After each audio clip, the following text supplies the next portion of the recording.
driving in and out like 5 days in a row would be my worst nightmare. It's just an effort. Oh, I just can't deal with it. So anyway, I was so terrified of what I was going to get for March. So that's why I couldn't wait. I just had to know what I was going to get for March.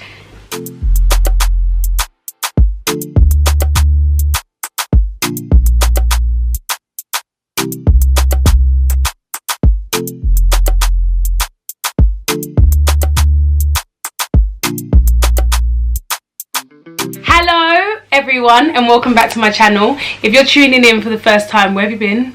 I'm Ty, I'm cabin crew, and this channel is all things travel with a sprinkle bit of a lifestyle. My last roster video was February's roster and it went down really well. Everyone enjoyed it and said keep doing it, so I'm going to give you what you want. So today I'm going to reveal my roster for March. I don't know if I said in my other video that a roster is basically a rota system, and we get about mid-month every month. So I currently know what I'm going to be doing in March. I remember saying that I might wait to reveal it with you, but I couldn't wait. The suspense was literally killing me, so I said no, I'm sorry, I have to know. I need to know. So I remember telling you guys that we can bid for roughly what kind of trips we want. It's not guaranteed, but like I said, my bid satisfaction is probably like 80%. I generally get what I ask for. Last month I forgot to bid. I was literally like in hysterics. I've never forgotten to bid before, and I didn't know what I was gonna get. Just going to my phone, I screenshot it. Ooh, where is it? Where is she going? Well, I know where I'm going, but you don't know where I'm going. Where am I going? Okay, right, so in March I have a Lisbon night stop. So what's the night stop here? So basically it's like one out, so one flight to Lisbon from Heathrow. I'm going to spend the night there, then the following day I go back to Heathrow, and I think I have about an hour and a half in Heathrow, and then I'm going to board another flight from Heathrow, and I think I'm doing like a Dublin link. So when we do short haul, we have, like we say, we've got a link when you come back from a destination and then there's something else attached to it. So I have a Dublin link, a Lisbon night stop and a Dublin link. So that's like, we call those Euro tours. So when we do multiple days where you like have a night stop each night, we call them a Euro tour. So that's a 2-day Euro tour, which is not bad. I just don't like doing there and backs, you know. Just get me on the plane, let me sleep somewhere different and let me come home. Don't do this there back. That's not for me. And then I have Johannesburg. So I'm going to Johannesburg twice in the month, and then I'm going to Bangkok again. I went to Bangkok this month, which I enjoyed. It was good, but I just felt like you need to kind of go there on holiday. Having one night there is not enough to really explore it. No, actually we had 2 nights there actually, but it's still not enough. I think it's one of those places you need to go on holiday, because most of the things that I wanted to do were more on the outskirts of Bangkok, and when you've just worked a long flight, you can't really be bothered to do all of that. And then I have an airport standby. So last month I didn't have an airport standby, so I can tell you what an airport standby is. So airport standby is literally what it says on the tin. You go to the airport and you're on standby. It's a block of how many hours? Oh, I can't remember. I think it's something like 6 hours you're in the airport. So you sit, yeah, like 6 hours. I don't know. If you're crew and you know the correct amount of hours, correct me please. Help everybody out. I don't get airport standby too much. It's not something that you get every month. It's like I get it like maybe every 2 months or so. I don't get it too much. I was speaking to someone the other day and they were saying how much they hate airport standby. I don't really mind it. I call it airport surprise. So you go to the airport, they give you a phone, we have a handset, and each handset is assigned to each cabin crew, and you're basically covering any flight that leaves between that time to the time that your airport standby is over.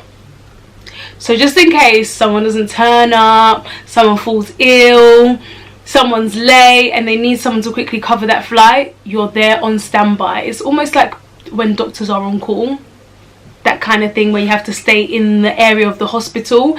It's similar to us. We stay at the airport, just within the vicinity of the airport. There's not much places you can go really. I quite like it because I use that time to normally, like, if I have videos to edit, I'll edit a video. I'll read a book, I'll Netflix and chill. I do, well, maybe not the chilling, but I Netflix. Sometimes like there's even a room to sleep in. We even have a massage chair. We have sleeping pods. You can get really cozy. That's the only downside. When you get cozy, I always find that I get cold, so I try not to get too cozy. So I have 1 day of that, and then following that I have 3 home standbys. So from looking at it, I can kind of gather what I'm supposed to be covering the main trip. So obviously you can be covering anything. It could be even a flight from Gatwick. You could literally cover anything. It's quite nice knowing that, you know, I'm going anywhere. But generally there's report times that leave at certain times, so I'll pack within that frame, and I think I'd be covering the Johannesburg. Let's see if I don't have enough in the month, but hey, it's my second home. I literally go there all the time. Yeah. So they will leave a block of 4 days just in case on that day that I have the airport standby I get called. Like my roster can cater for me going away to Johannesburg, which is a 4-day trip. Home standby is basically an airport standby, but it's at home. So you're at home, you have to be ready to get to the airport within 2 hours. That's like the minimum amount of time that they give you. I've been called on airport standby twice in 2 years, so it's a real thing. I used to feel like airport standby wasn't real. I used to think, oh, am I really gonna get called? Then one day my phone rang and I said, this is real, this is real. So with airport standby, I'll generally get up, have a shower, do my makeup, kind of like to an extent, not too much. I'll do my makeup so that just in case I get called, if I need to do like some finishing touches, I can quickly do what I need to do. Iron up my uniform, have it hanged up, and then it's literally a chill day. I stay at home for the amount of time that I'm on airport standby. I think that's a little bit longer. I think it's like 8 hours or so that you're on airport standby. Oh, not airport standby, sorry, home standby. I've been saying that, airport standby, yeah. It's about 8 hours you're on home standby. And yeah, I don't really mind home standby again, because it's another day that I could be at home chilling. It's just I don't like the fact that I might get called, but then again, I don't live that far from the airport. I live like about an hour. Like on a good day I could do it in an hour, so it's not that bad. If I get called and every time I've been called, I've always been given, I think each time I've been given more than 2 hours, like 3 hours before they've called me, so it's been fine. You literally just get there in the nick of time. And that's my roster. And I'll tell you how many days off, because I know you like to know how many days off I have, because a lot of people always ask me. It's like a very frequent question I get in my DMs. Oh, how many days do you have off on average? So if every time I share my roster with you, I tell you how many days off I have, then you can figure out on average how much I get. So I get 1, 2, 3, 4, 5, 6, 7, 8, 9, 10, 11, 12, 13 days off next month. And what's really nice about my roster is I like long haul. I have got 3 long hauls, potentially 1 more with my airport standby and home standbys, and I have 13 days off. That's almost half of the month off. So when I say to people that we get more time as cabin crew off than the average person, they don't understand me. They're like, but you're away all the time. We are away all the time, but we get a lot more time off. And that's why I like doing long haul, because it triggers a lot of days off.